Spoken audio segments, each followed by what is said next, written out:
यही होता है जब आप 12वीं फेल गजेड़ी चर्सी को। कंगना रनावत जितनी अपनी एक्टिंग के वजह से सोशल मीडिया में बनी नहीं रहती है, उनसे कई गुना अधिक ये अपनी भड़काऊ भाषण और ट्वीट के वजह से सोशल मीडिया में बनी रहती है। कंगना रनावत को लोग इनके एक्टिंग से कम और इनको कंट्रोवर्सी से ज़्यादा जानते हैं। कंगना रनावत आए दिन किसी न किसी मुद्दे पर पंगा लेती रहती है। ये कभी बॉलीवुड से, कभी पॉलिटिक्स पार्टी के लीडर से, इन सब से नहीं होते हैं तो ये कभी हिस्ट्री के नॉलेज से भी पंगा ले लेती है। कंगना रनावत के कुछ टाइम पहले एक मूवी आई थी पंगा। ये मूवी कंगना रनावत के रियल लाइफ से काफ़ी मैच खाते हैं, बिकॉज मूवी का नाम पंगा है। बट मूवी के जो मेन एक्ट्रेस कंगना रनावत है, ये अपनी निजी लाइफ में किसी न किसी से पंगा लेती रहती है। ये पंगा लेना कभी कभी कंगना रनावत पर ही भारी पड़ जाती है।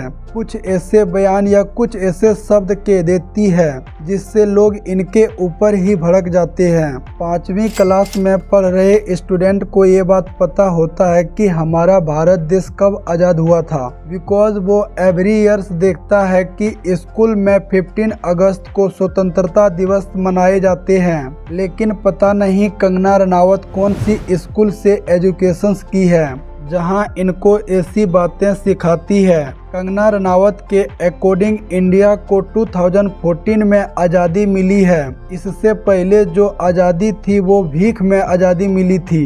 I'm a देशभक्त, I'm a पक्का देशभक्त। आज़ादी अगर भीख में मिले तो क्या वो आज़ादी हो सकती है? आप खुद बताइए। वो आज़ादी नहीं थी, वो भीख थी, और जो आज़ादी मिली है वो 2014 में मिली है। इनकी ऐसी बयान सुनकर जो फ्रीडम फाइटर युद्ध में शहीद हो गए हैं वो इनको शमशान से उठकर थप्पड़ मारते। बट आज के जनरेशन वाले लोग इनके इस गलत बयान पर विरोध करने के बजाय इनके ऊपर तालियां बजा रहे हैं। And they knew।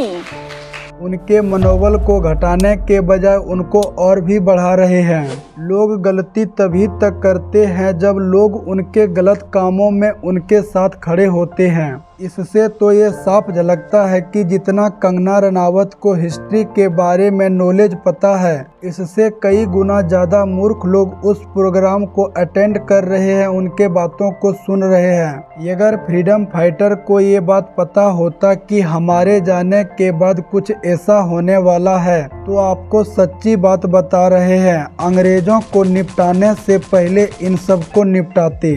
पता नहीं लोग नाइट में पीते हैं, लेकिन कंगना रनावत उस दिन में ही चढ़ा ली थी और आकर इंटरव्यू दे रही थी, क्योंकि नशा करने के बाद ही माइंड खराब हो जाते हैं और इसके बाद कुछ भी मुख से निकल जाते हैं। ये चमत्कार के जगह कार भी कह सकते हैं। इसमें कोई आश्चर्य की बात नहीं है, क्योंकि चतुर्लिंगम से भी इनका हिस्ट्री पर नॉलेज बहुत खतरनाक है। इस बयान के बाद कंगना रनावत को खान सर ने बेस्ट रिप्लाई दिए हैं। 1947 में देश आज़ाद हो गया, कंगना जी के तहत 2014 के बाद में। देखो, कंगना रनावत के साथ मामला उल्टा है। हम सब की मरने के बाद शरीर मर जाता है और आत्मा भटकती है, लेकिन कंगना के साथ उल्टा है, उसकी आत्मा मर चुकी है, शरीर भटक रहा है। कंगना रनावत एक इंटरव्यू में कह रही थी, इंडिया के first prime minister of Subhash Chandra Bose. जब हमें आज़ादी मिली तो the first prime minister of India Subhash Chandra Bose. इनके ऐसे बयान से ये तो समझ में आता है कि इनका हिस्ट्री में नॉलेज कितना है। हिस्ट्री में इनका नॉलेज 0/0 है, कुछ भी बकवास करती रहती है। ये कहती है सरदार वल्लभ भाई पटेल इंडिया के प्राइम मिनिस्टर क्यों नहीं बने, बिकॉज उनको इंग्लिश नहीं आते थे। सरदार पटेल क्यों नहीं हमारे प्राइम मिनिस्टर बने? वो भी क्योंकि उनको इंग्लिश नहीं आती थी। This is quote unquote.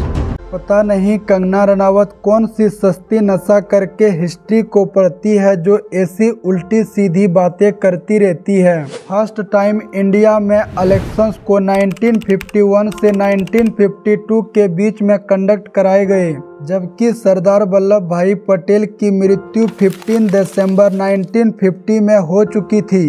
क्यों बिना सर पैर की फालतू बकवास बातें करती हैं। जिसके बारे में नॉलेज ना हो तो उनके बारे में तो कम से कम मत बातें करो। कंगना रनावत कुछ टाइम पहले बीजेपी को ज्वाइन की और इलेक्शंस में अच्छे प्रदर्शन करके जीत हासिल की और अभी वो लोकसभा की सांसद है।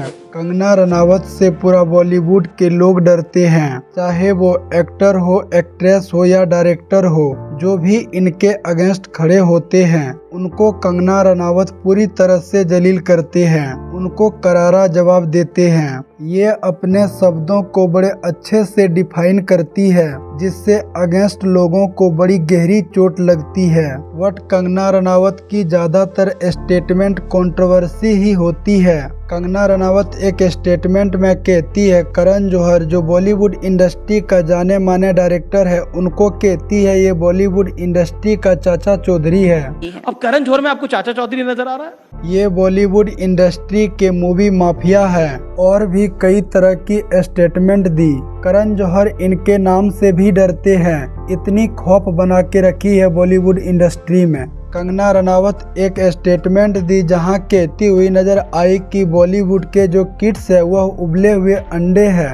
आपने कई स्टार किड्स को उबले हुए अंडे बोला। बाकी और भी एक्टर्स के ऊपर टिप्पणी करती है।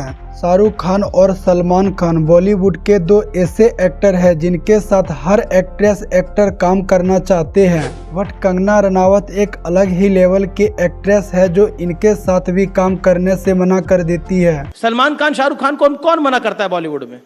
सुशांत सिंह के केस में जहां बॉलीवुड इंडस्ट्री के सारे लोग चुप्पी साधे हुए थे, वहीं कंगना रनावत इस मामले पर खुलकर बात कर रही थी। कंगना रनावत ने कहा बॉलीवुड इंडस्ट्री में नेपोटिज्म से भरे पड़े हैं, ये बातें कहीं ना कहीं सच भी है।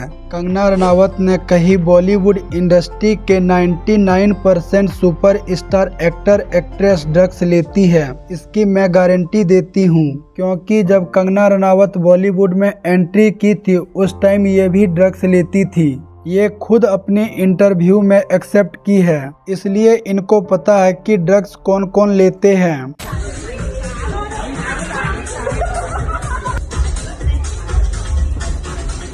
वेस्ट बंगाल में जब 2021 में असेंबली इलेक्शंस हुआ, इलेक्शंस के रिजल्ट डिक्लेयर होने के बाद वहां वायलेंस भड़क उठा। उस पर कंगना रनावत ट्वीट करती हुई मोदी जी से ये कहती है हमें गुंडई को मारने के लिए सुपर गुंडई की जरूरत है। वह एक बेकाबू राक्षस की तरह है, उसे काबू में करने के लिए मोदी जी कृपया करके आप 2010 के अपना विराट रूप दिखाइए और वेस्ट बंगाल में प्रेसिडेंट रूल लागू करने को कहती है। कंगना रनावत के इस ट्वीट के बाद ट्विटर टीम ने एक्शन लेते हुए इनके ट्विटर अकाउंट को सस्पेंड कर देते हैं। जवाब देते हुए ये कहते हैं कि तुमने जो ट्वीट की है वह दो कम्युनिटीज के बीच नफरत फैला रहे हैं और अपमानजनक व्यवहार से आपने नियमों का बार बार उल्लंघन किए हैं, इसलिए आपके अकाउंट को सस्पेंड कर दिए गए हैं। फिर 2 साल बाद कंगना रनावत के ट्विटर अकाउंट को रिस्टार्ट करते हैं।